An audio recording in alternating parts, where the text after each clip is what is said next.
नमस्कार, कैसे हैं आप सब। उम्मीद करती हूँ सब लोग खुश और स्वस्थ होंगे और नवरात्रि की बहुत बहुत शुभकामनाएं।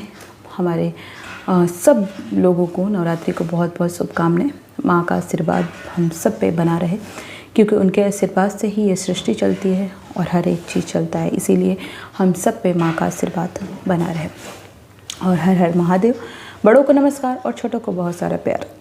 आज आप तो कल देख रहे होंगे कि वॉर को लेकर के बहुत सारे न्यूज़ आ रहे हैं। वो इज़राइल हो, जिस तरीके से इज़राइल ने अपना पावर दिखाया है, वो सोचने को बनता है कि why Israel is so powerful. Israel में अगर पॉपुलेशन की बात करूँ तो अप्रॉक्स 10 मिलियन पॉपुलेशन है। उतनी बड़ी कंट्री नहीं है। उसके पास की जो भी पड़ोसी कंट्री है उससे उसका वॉर चल रहा है। जो उसके खिलाफ आया है तो उसके खिलाफ एक्शन तो लेना ज़रूरी है और इज़राइल बहुत अच्छा काम कर रहा है। अगर मैं बात करूं कि इज़राइल इतना पावरफुल है कैसे, तो कहीं ना कहीं इस चीज़ पे हमको भी सोचना होगा कि इज़राइल एक छोटी सी कंट्री होकर के उन तमाम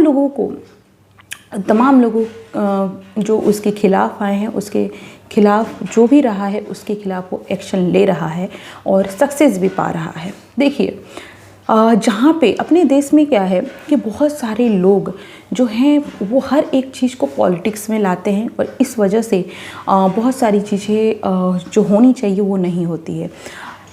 लेकिन मैं सिर्फ इज़राइल की मैं बात कर रही हूँ। देखिए, इज़राइल में बहुत जो वहाँ की मिलिट्री है वो बहुत स्ट्रॉन्ग है, तो उसके पीछे का रीज़न है। वहाँ पे अगर आप देख सकते हैं, अगर 2024 की अगर मैं बात करूँ तो वहाँ पे जो बजट है वो काफ़ी हाई अमाउंट में बजट को अलॉट किया जाता है सिर्फ मिलिट्री पे, डिफेंस सर्विस पे। इस बार $23.6 बिलियन सिर्फ डिफेंस के लिए अलॉट किया गया है। उसके बाद करूँ कि मिलिट्री इंफ्रास्ट्रक्चर काफ़ी हैवली इन्वेस्ट करता है वो मिलिट्री इंफ्रास्ट्रक्चर पे, उसकी कैपेबिलिटी पे।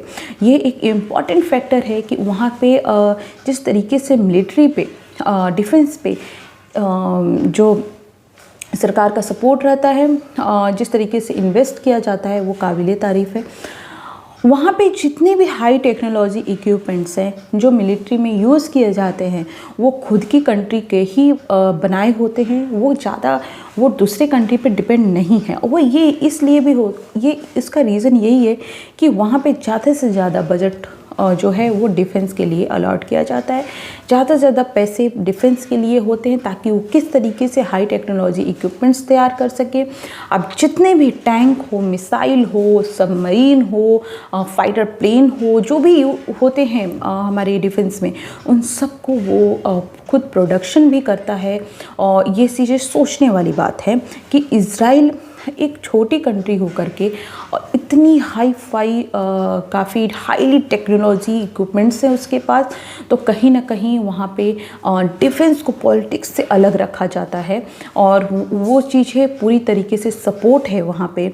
और जब तक आप डिफेंस पे खर्च नहीं करेंगे, जब तक आप सेना पे खर्च नहीं करेंगे, उसकी टेक्नोलॉजी पे खर्च नहीं करेंगे, खुद आप जो वेपन्स हैं मिलिट्री, उस पर खुद आप प्रोडक्शन नहीं करेंगे, high technology infrastructure, road construction, ये सब पे खर्च नहीं करेंगे, तब तक जो डिफेंस है वो स्ट्रॉन्ग नहीं होगी।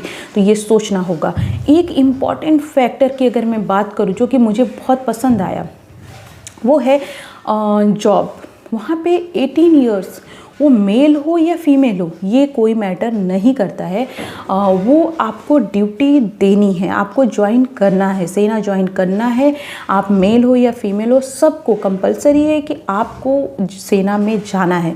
18 इयर्स होते हुए आप मेल हैं या फीमेल हो, आपको सेना में जाना है और अपनी सर्विस प्रोवाइड करनी है। अगर मिनिमम बात करूँ तो जो महिला हैं, जो फीमेल्स हैं, उनको 32 मंथ और मेल को 42 मंथ ड्यूटी अपनी प्रोवाइड करनी है, जिस तरीके से उनको ट्रेनिंग दी जाती है। और उसके बाद अगर वो कंटिन्यू करते हैं, बहुत आगे बढ़ते हैं या कुछ छोड़ देते हैं उतना ही करके, तो उसमें भी एक क्राइटेरिया है कि कभी भी इमरजेंसी हो कोई भी वॉर चल रहा हो, कोई भी इमरजेंसी हो तो उनको कॉल किया जाता है और जो भी जिनको भी ट्रेनिंग दी गई है, सबको दी जाती है, उनको अपनी सर्विस भी प्रोवाइड करनी होगी। तो ये एक बोल सकते हैं एक देशभक्त जिस तरीके से जोश है इजराइल में, वो काबिले तारीफ़ है। और ये जब तक रहेगा तब तक मुझे नहीं लगता है कि कोई भी इजराइल को जो कंट्री है अभी चल रही है उसको टक्कर दे सकती है। तो ये एक इम्पॉर्टेंट फैक्टर है। और अगर मैं यही बात करूं इंडिया में कि जिस तरीके से अग्निवीर को लेकर के पॉलिटिक्स चल रही है, जिस तरीके से अग्निवीर को लेकर के कि यहाँ पे 4 साल का जॉब है या फिर यहाँ पे ज़बरदस्ती करवाया जा रहा है ये स्कीम, मुझे लगता है यही एक बड़ा फॉल्ट है इंडिया में कि पॉलिटिक्स किस तरीके से सेना को भी पॉलिटिक्स में मर्ज किया जाता है। और अभी राजनीतिक पार्टियों को देखिए, कांग्रेस जिस तरीके से अग्निवीर योजना के खिलाफ बातें कर रही है, मुझे लगता है कि ये सोचने वाली बात है कि कांग्रेस सिर्फ अपनी पुरानी नीतियों पे रही है, इसलिए जितना साल तक उसने रूल किया है तो एक नया भारत देखने को मिल सकता था। लेकिन अभी वही सोच है उसकी, उसको लगता है कि वही चीज़ें ठीक है, वही पुरानी घिसी पिटी चीज़ें ठीक है कांग्रेस के लिए। कांग्रेस की सोच ही सबसे खराब सोच है, वो आप देख सकते हैं। अगर बात करूँ अग्निवीर स्कीम की, तो अग्निवीर स्कीम बेस्ट स्कीम है। हाँ, मैं ये ज़रूर बोलूँगी कि उसमें कुछ चेंजेस लाने की ज़रूरत है, कुछ चेंज लाने की, अपडेट करने की ज़रूरत है, लेकिन उसको ख़त्म करने की कोई ज़रूरत नहीं, क्योंकि ये एक बेस्ट स्कीम है। हाँ, कुछ चेंज ज़रूरी है, जो कि मैंने प्रीवियस वीडियो में भी बताया है। तो चेंज ज़रूरी है, बदलने की कोई ज़रूरत नहीं है, ख़त्म करने की कोई ज़रूरत नहीं है। जब तक आप ये सोचेंगे नहीं कि हमारी कंट्री सेना के तौर पे मिलिट्री स्ट्रॉन्ग नहीं होगी, तब तक आप समझ जाइए कि कोई भी कंट्री स्ट्रॉन्ग नहीं होगी।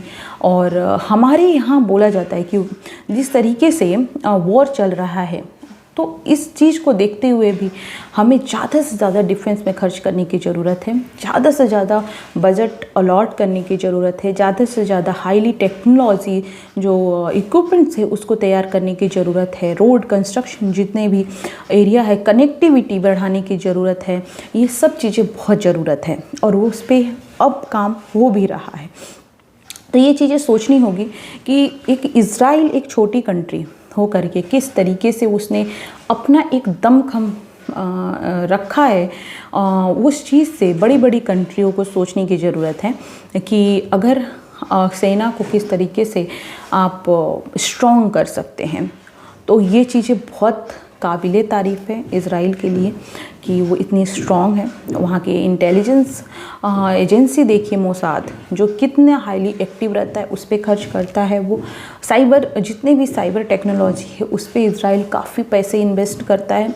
तो जब तक आप इन्वेस्ट नहीं करेंगे तब तक आपको आउटपुट देखने को नहीं मिलेगा। जब इनपुट नहीं है तो आउटपुट कैसे देखने को मिलेगा? तो ये सरकार को सोचने की ज़रूरत है। हर देश की बात कर रही हूँ मैं भारत की अगर बात करूँ तो अब इस चीज़ पे काफ़ी सोचा जा रहा है किस तरीके से हमारे डिफेंस और स्ट्रॉन्ग हो, क्योंकि कांग्रेस के टाइम पे तो क्या ही चल रहा था वो आपको पता ही है। लेकिन अभी बहुत हद तक बहुत सुधार आया है और मुझे होप और आशा भी करती हूँ कि आगे ये सुधार देखने को भी मिलेगा। अगर रही बात इज़राइल की, ईरान पे जिस तरीके से अब इज़राइल और ईरान ने मिसाइल अटैक किया, तो बिल्कुल इज़राइल तो छोड़ेगा नहीं और छोड़ना भी नहीं चाहिए। और रही बात कि क्यों ऐसे जो इसके चारों साइड मुस्लिम कंट्री हैं, देखिए कोई भी आपके दुश्मन को सपोर्ट करेगा तो आप भी उसके दुश्मन ही बनोगे। जिस तरीके से इज़राइल और गाज़ा के बीच युद्ध देखने को मिला, उसका और गाज़ा का जो आतंकवादी संगठन है हमास, जिस तरीके से इज़राइल पर अटैक किया, तो उसका तो रिएक्शन देखने को मिलेगा।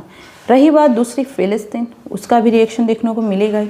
अब लेबनान में देख लीजिए, हिजबुल्लाह कमांडो जो अभी मारा गया है, वो एक आतंकवादी संगठन था। और इन पूरे जो इज़राइल के चारों साइड दुश्मन थे, उसका जो सपोर्टर है वो ईरान है, वो उसको बूस्ट करता है, वो उसको सपोर्ट करता है। तो इस वजह से भी ये माहौल गरमाया है कि किस तरीके से ईरान ने हिजबुल्लाह को सपोर्ट किया है। कमांड उसको पूरा सपोर्ट था और हिजबुल्लाह इज़राइल के अगेंस्ट था। गाज़ा को देख लो, गाज़ा जो हमास था, गाज़ा का जो हमास था उसको सपोर्ट था ईरान का। तो ये सब चीज़ें अगर आप करोगे तो आपको तो देखने को मिलेगा और फिर आप रोना रोओगे कि हमारे खिलाफ अत्याचार हो रहा है। उनकी कम्युनिटी के लोग, खासकर मुस्लिम कम्युनिटी के, रोना रोएंगे कि इन पे अत्याचार हो रहा है, इनके खिलाफ ये क्यों नहीं एक्शन लिया जा रहा है। जब आप करो तो सही, जब दूसरे आपके खिलाफ एक्शन लें, जो भी एक्शन किए उसका रिएक्शन दें तो गलत। तो मुझे लगता है इज़राइल बहुत अच्छा काम कर रहा है और मुझे लगता है हर कंट्री को ऐसे ही होना चाहिए कि अगर आपके खिलाफ कोई खड़ा है और आपके खिलाफ एक्शन ले रहा है, आपके खिलाफ वो सारी गतिविधियां कर रहा है जो आपके देश के खिलाफ हो, तो एक्शन लेने की बहुत ज़रूरत है और इज़राइल ये बहुत अच्छा काम कर रहा है। और मुझे तो एकदम परफेक्ट लगा कि इज़राइल किसी भी चीज़ को ऐसा नहीं छोड़ रहा है, जो उसके खिलाफ एक्शन ले रहा है उसके रिएक्शन वो दे रहा है। और बिल्कुल आई सपोर्ट इज़राइल। और मैं इज़राइल एक ऐसी कंट्री है जो काफ़ी पावरफुल भी है और काफ़ी स्ट्रॉन्ग भी है और हमारे देश से अच्छा रिश्ता भी है। तो और जो उसके खिलाफ रहेगा वो मुझे लगता है इज़राइल उसका जवाब ज़रूर देगा और देना भी चाहिए। Thank you so much. मिलते हैं नेक्स्ट वीडियो में। अपना बहुत बहुत ध्यान रखें और नवरात्रि की बहुत बहुत शुभकामना। अपना बहुत ध्यान रखें अच्छे से सब। मैं अभी अहमदाबाद में हूँ, तो अहमदाबाद के कोई अगर वीडियो देख रहा है तो अच्छे से गरबा खेलें, एंजॉय करें। और वीडियो में मेरे कोई भी चीज़ें ऐसी लगी हो कि नहीं इज़राइल को नहीं करना चाहिए तो वो भी कमेंट कर सकते हैं और जो इज़राइल के सपोर्टर हैं वो भी कमेंट कर सकते हैं, लेकिन मैं पूरी तरीके से इज़राइल के सपोर्ट में हूँ। Thank you so much. मिलते हैं नेक्स्ट वीडियो में। अपना बहुत बहुत ध्यान रखें।